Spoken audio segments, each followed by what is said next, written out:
Hi, I'm Lou from TerrainHopper and I'm going to show you today how to operate the TerrainHopper 4ZX.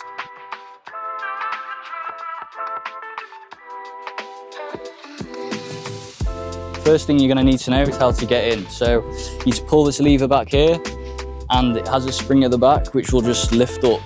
Then sit down when you're comfortable, pull it back, pull the lever back and then push it forward to make sure it's locked in place.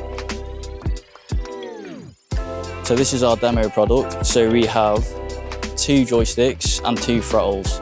You'll most likely only have a throttle, either on your left or right, or a joystick on your left or right. Pull it towards you to go forward, push it away to reverse, and when you let go, even if you're on a decline or uphill, it will stop.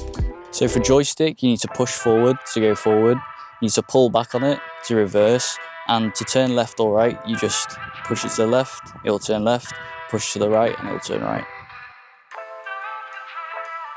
Another thing to keep in mind with the joystick is when you're driving forward, you need to push it forward and right to turn right and forward and left to turn left. So if you have a dual system, you'll have both throttle and joystick, which means you'll need a bung to place inside a bracket.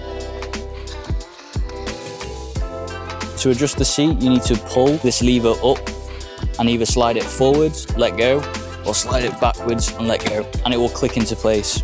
When it clicks into place, you're ready to sit on it. To adjust the seat vertically, you pull this lever up, push it forward or push it back. So when you release the handle, the seat will lock into place. So these lights here are not for your batteries, they're an error detection system. They will flash different sequences based on what the problem is. To tell the battery, you actually need to look at this Victron. These lights show you which S-drive system is erroring.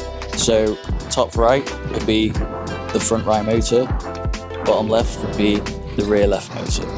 So if there are flashing lights, you need to press the trip switch and that will disable the front system.